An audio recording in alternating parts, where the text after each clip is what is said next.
सुशीला जी एक शहर में अपने बेटे अमित और बहू स्नेहा के साथ रहती थी। सुशीला जी का बेटा नौकरी करता था। घर में पैसों की कोई कमी नहीं थी, लेकिन सुशीला जी बहुत कंजूस थी।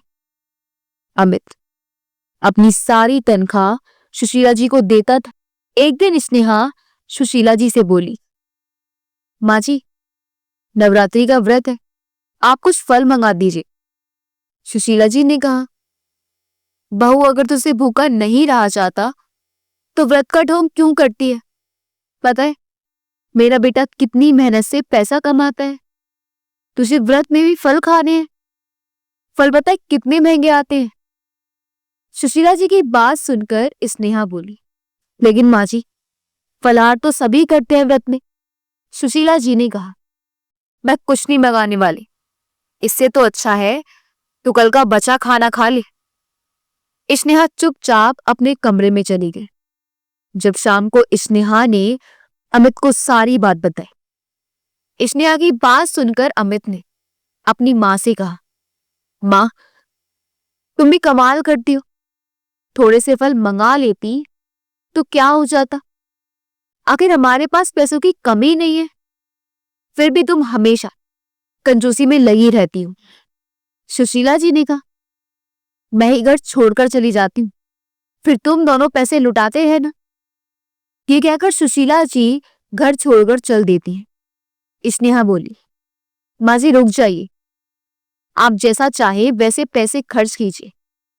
अमित ने कहा, माँ तुम तो बेकार गुस्सा हो रही हो, मैंने तुम्हें घर से जाने के लिए तो नहीं कहा था। सुशीला जी गुस्से से बोली, ठीक है, लेकिन इस घर में सब कुछ मेरे हिसाब से चलेगा। 2 दिन बाद स्नेहा सुशीला जी के पास आई और बोली, माँ जी, कल नवमी है, हमें कन्या पूजन करना है, आप मुझे कुछ पैसे दे दीजिए, मैं बाजार से प्रसाद बनाने का सामान ले आती हूँ। सुशीला जी बोली, बहू, कन्याओं को खाना खिलाने से क्या होगा? एक काम कर, तू कन्याओं को पूजन करके 2-2 रुपए दे देना। बच्चे हैं, उन्हें बहलाना कौन सा मुश्किल काम है। स्नेहा सुशीला जी से बहस ना करके चुपचाप अपने पैसों से सारा सामान ले आई। अगले दिन अमित की छुट्टी भी थी। स्नेहा सुबह से ही रसोई में प्रसाद तैयार कर रही थी। सुशीला जी बोली, बहू, रसोई में से घी की खुशबू आ रही है, क्या बना रही है देसी घी में? स्नेहा बोली, माँ जी, हलवा बनाया था। सुशीला जी ने कहा, देसी घी मैं अपने बेटे के लिए लाती हूँ और तू हलवा बनाकर खा रही है। स्नेहा बोली, नहीं माँ जी, कन्या पूजन के लिए बनाया है, मैंने अपने लिए नहीं बनाया। अभी पूजा करके कन्याओं को खाना खिलाना है। सुशीला जी बोली, मैं तुझे मना किया था ना, फिर भी तू सामान ले आई। स्नेहा बोली, माँ जी, मैं अपने पैसों से लाई हूं, आप चिंता ना करें।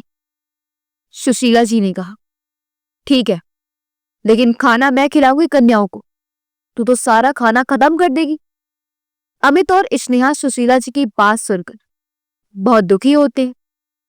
वे अपनी मां की कंजूसी की आदत से पहले से ही परेशान थे, लेकिन कन्याओं के खाने में कटौती से वे परेशान हो रही थी। पूरे परिवार ने पूजा की। पूजा के बाद स्नेहा कुछ देर मां दुर्गा के सामने बैठकर प्रार्थना करने लगी। स्नेहा बोली, हे देवी मां, हमारी भूल चूक क्षमा करना, मेरी सास का हृदय परिवर्तन कर दो, जिससे वह कंजूसी छोड़ दे। कुछ देर बाद 9 कन्याएं भोजन करने के लिए आ जाती हैं। सुशीला जी अपने हाथों से सबको खाना परोसती हैं। वह सभी कन्याओं को बहुत कम खाना परोसती हैं। ये देखकर अमित बोला, माँ, ये तो बहुत कम से कम कन्याओं को खाना तो ढंग से परोसो। सुशीला जी बोली, तू चुप रह, अगर किसी कन्या को जरूरत होगी तो वह मांग लेगी। अमित और स्नेहा चुपचाप खड़े रहकर कन्या को खाना खाते देखती रहे। सभी कन्याएं खाना खा लेती हैं। उनमें से एक कन्या अभी खाना खा रही थी। कन्या बोली, माँ जी, क्या आपके घर में खाना कम बना है? मुझे तो बहुत भूख लगी है। स्नेहा उसे पूरी और हलवा परोस देती है। सुशीला जी बोली, खाना बहुत है, लेकिन बेकार करने के लिए नहीं है। जितना चाहिए उतना ही लेना, झूठा मत छोड़ना। वह कन्या सारा खाना खा जाती है और खाना मांगती है। स्नेहा उसे जितनी बार खाना देती वह सारा खा जाती। ये देखकर सुशीला जी परेशान हो जाती है। जब सारा खाना खत्म हो जाता है तो कन्या बोली, माँ जी, अभी तो मेरी भूख नहीं मिटी। सुशीला जी बोली, अब तो खाना भी खत्म हो गया। कन्या बोली, लेकिन आप लोगों ने कन्या भोजन किया है, भरपेट भोजन तो कराना पड़ेगा, तभी तो माँ आप भी प्रसन्न होंगी। अगर आप भी घर से कन्या भूखी चली गई तो माँ रुष्ट हो जाएंगी। इसने जल्दी से दोबारा खाना तैयार करती है। वहां से पहुंच जाएगी यार। सुशीला जी बोले, बहू मैं तुझे इससे मना किया था कन्या को खाना खिलाने के लिए। अब तो लगता है हमारे घर का सारा राशन खत्म हो जाएगा। कन्या बोली, माँ जी कंजूसी छोड़कर पूजा किया करो।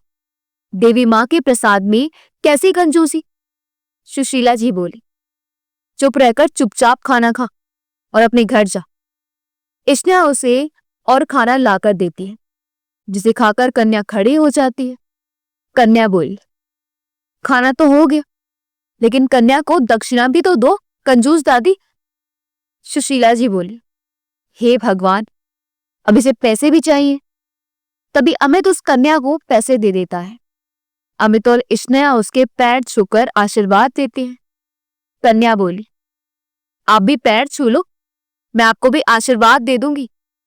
सुशीला जी बेमन से पैर छूने के लिए झुक जाती हैं। वह कन्या सुशीला जी के सिर पर हाथ रख देती है। उसके हाथ रखते ही सुशीला जी की आंखों से आंसू बहने लगते हैं। वह कन्या के पैरों में पड़ जाती है। सुशीला जी बोली, मां मुझे माफ कर दो। अपनी कंजूसी के कारण मैंने आपका अपमान किया, लेकिन आपके छूते ही मेरे मन से सारे पाप मिट गए। कन्या बोली, मैं तो एक साधारण कन्या हूं। सुशीला जी बोली, नहीं, आप साधारण नहीं हैं, आप साक्षात मां दुर्गा का रूप है। फिर वह कन्या उन्हें आशीर्वाद देकर चली जाती है। सुशीला जी का मन बदल चुका था। वह सब कुछ छोड़कर मां दुर्गा की भक्ति में लग जाते हैं। अगर आपको ये कथा भाव भक्ति से भरपूर लगी हो तो कृपया हमारे चैनल कान्हा की दासी को सब्सक्राइब करें, वीडियो को शेयर और लाइक करें, ताकि मां भगवती की महिमा हर घर तक पहुंचे। मिलते हैं अगली भक्तिमयी कथा में। जय माता दी।